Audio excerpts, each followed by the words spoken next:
What's going on, guys? Welcome to today's second stimulus check update, stimulus package update, and stimulus news report for Tuesday, December 8th.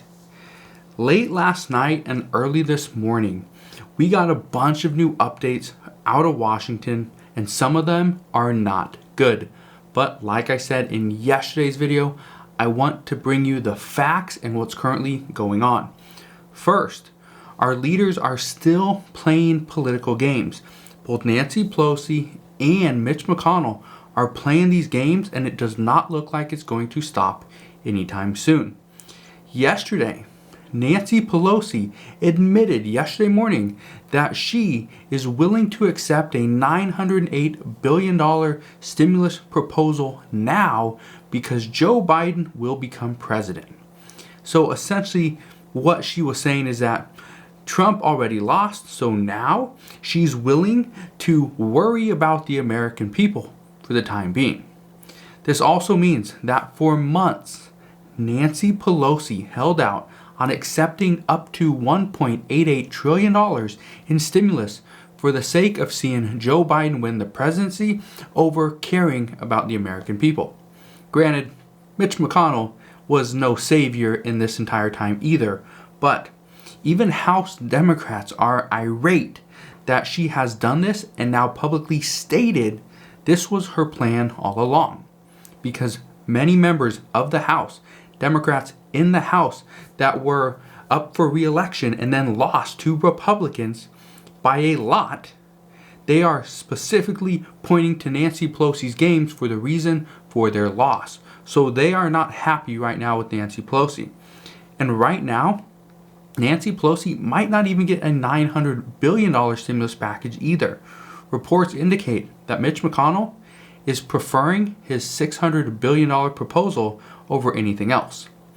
So yes, now that Mitch McConnell holds the power that Nancy Pelosi once had, it looks like he is going to use it to potentially block the $908 billion stimulus package. In exchange, he's proposing his $600 billion stimulus package, and that right there is not great. Now, not only is Mitch McConnell trying to get his own stimulus package passed, which is holding up stimulus negotiations over this $908 billion proposal, reports this morning are indicating that neither side can agree on state and local government funding and liability protections for businesses. And these are two key issues that both Nancy Pelosi and Mitch McConnell have stated are needed and are essential to their bills. They will not pass a stimulus package. Mitch McConnell will not pass a bill without liability protections, and Nancy Pelosi will not pass a package without state and local government funding. So right there, those are two key issues that our two leaders can't overcome as of right now. It is because of this that multiple media outlets are reporting if the two leaders can't come to an agreement on the $908 billion stimulus package that includes stimulus or the state and local government funding and liability protections, then they should not be included in the bill. These are the reports right now is, okay, we can't agree on these, so let's just take them out of this bill and let's deal with them later when we address those elusive stimulus checks that nobody seems to be talking about at this point. Well, both leaders say if neither piece of legislation is included in this bill, the bill will never pass. We will not take it to the floor. That's not an exact statement, but it's very close. This is why reports out this morning are saying that the only bill that has the majority of the pieces that have currently been agreed upon is Mitch McConnell's $600 billion stimulus package. And that right there is not a great bill. If this bill passes, then this is good news for stimulus checks, but for everything else, this is not great. I say this because this skinny bill, or with this skinny bill, there will be so much more needed later, come the end of December, early January, late January, early February. There will be so much more stimulus needed to actually provide for the American people and to boost the economy that it's going to happen sooner rather than later. So this is why it's good news, because stimulus checks were not going in this $908 billion stimulus package anyway. So by passing an even smaller stimulus package, there is more of a need for more stimulus sooner. If you didn't get a chance to watch my video that I did later last night, go and watch that. It's talking about stimulus checks and why we don't want to see a larger stimulus package than $908 billion without stimulus checks. If we see one smaller, it means we would see stimulus checks sooner. Now, I didn't know all this stuff was happening, but when I made that video last night, but what I said in that video directly it's so important that you go and watch this, because it pertains to exactly what is happening right now. That if we see a smaller stimulus package, this is good news for stimulus checks coming sooner rather than later. However, it would still happen sometime in January at the earliest. So that's what we know. Now, I don't want you to think that this $908 billion stimulus package was not good. It was a decent proposal. But at the same time, there's things that it just didn't have, right? But I want to be clear. The $600 billion proposal that Mitch McConnell is proposing or trying to get passed, this is not a great bill either, okay? And honestly, neither one of these packages satisfied both parties to a point where they were like, yes, let's get a chance, let's go vote on this. Let's do it now, because this is just such a great bill. Nobody said that. It was a compromise. So, in order to give you a little bit of a heads up as to what is in Mitch McConnell's $600 billion proposal, we've already mentioned this a couple weeks ago. I'll go over it really quick, tell you what's in it and then what's not in it before we dive into a little bit more detail. But right now there's $332.7 billion for small business relief, $105 billion for education, $10 billion for a treasury loan for the United States Postal Service, $31 billion for vaccines and vaccine distribution, which is essential, $16 billion for testing and contact tracing, $20 billion for farm assistance, $400 million for fisheries, $5 billion to help support child care providers. There's a 1-month extension for unemployment benefits, but no boost. No $300, no $600, absolutely no boost. And then there's some liability protections, which this is one of the things that Democrats will not go for liability protections. They've already said this, so we need to strike that from this bill. However, Mitch McConnell obviously put it in there.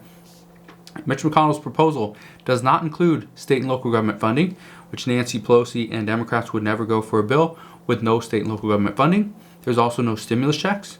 There's barely any unemployment benefits. There's no rental assistance, and there's no food assistance. And this proposal is expected to be around $600 billion. But there's a lot of stuff missing. There's a lot of essential things missing.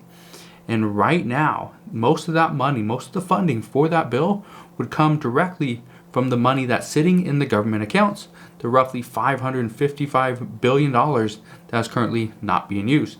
Just needs to be reallocated. Just to give you an idea of how little this is, Japan announced earlier this morning, that they will be providing $708 billion through their economic stimulus package. Japan has not been hit as hard as the United States, yet they are getting more than what Mitch McConnell is currently proposing.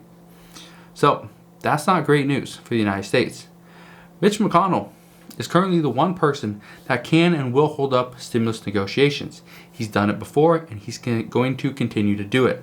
Nancy Pelosi has done it before, and she is going to continue to do it. Both parties, and Nancy Pelosi, a little bit more so, would rather wait until after January, because the hopes of seeing both Democrats win the Georgia Senate runoff, the kind of the leverage that she'd have after the fact would go up.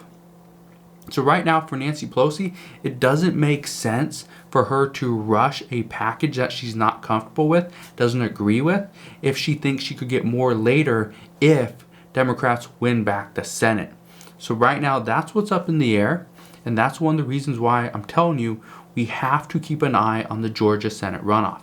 This is also the reason why President Obama, this is the reason why President Trump, both went to Georgia to try to rally and try to get people to go and vote for their candidates. So we'll see what happens there. Now, Mitch McConnell did make a statement yesterday, and I want to read this because it's kind of eye-opening. Here's what he said. We have no reason to think the underlying disagreements about policy are going to evaporate overnight. Now, the reason why this is eye-opening is because for the past few days, probably past 5 days, Congress has been saying that we're going to get the bill out on Monday. Well, today's Tuesday. We still haven't seen the bill. Hopefully, the $908 billion package, that bill actually is a bill, and we see it today. But then it still has to go through the appropriate channels, which could potentially take another 3-4 days. Then after that, it still has to go to a vote. Let's say that takes an additional 3 days right there. So that takes an entire week. That puts us to next Tuesday.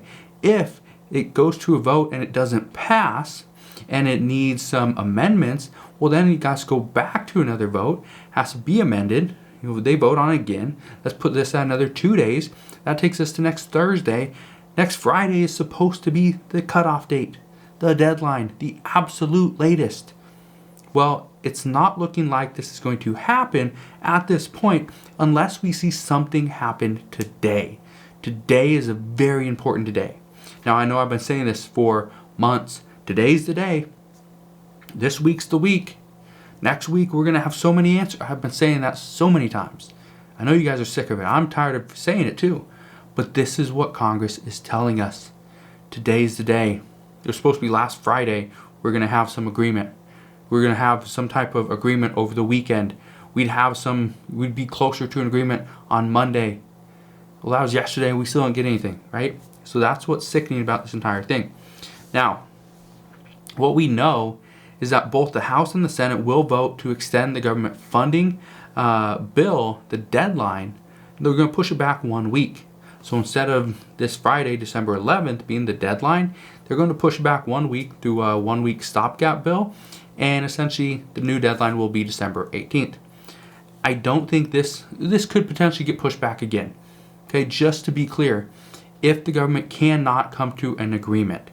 There is talks right now that there's so many issues. There's currently over 300 policy disputes. And if they can't come closer to an agreement, then what's going to happen is they are expected to do another CR, a continuing resolution, to kick the can down the road about another month.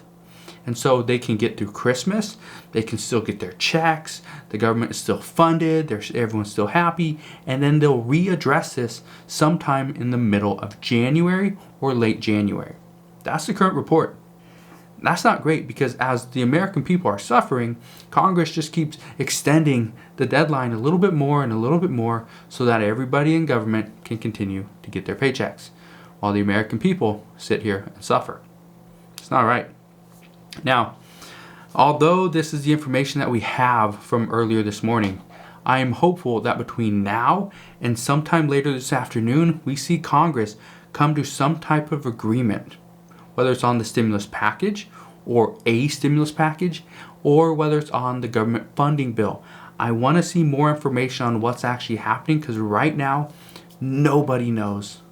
Mitch McConnell has no clue what's going on. Nancy Pelosi has no clue what's going on. President Trump, we never hear from him, right? Joe Biden is not even the president right now, okay? Right now, nobody seems to know what's going on and when we will finally have answers. This is not good because the United States reported yesterday another 202,247 new COVID cases and 1,521 deaths. So we know this virus is not going away anytime soon. And to make things worse, right now we still do not have an approval from the FDA for the vaccine. And on top of that, there's reports that are saying that President Trump ordered 100 million vials of this vaccine, of Pfizer's vaccine.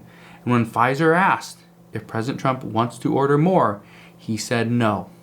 So right now, what is currently being reported is that Pfizer, they are currently backlogged. They are sold out, and they should not be able to sell any more until sometime in July. So right now, if this is actually true, this means we might not see more than 100 million vials of this vaccine. 100 million vials only can inoculate 50 million people because you need 2 vaccines per person. So right now, that means there's going to be millions and millions of Americans without a vaccine. If every single person wants one, there'll be millions and millions of Americans that cannot get one because they will have to wait until possibly July.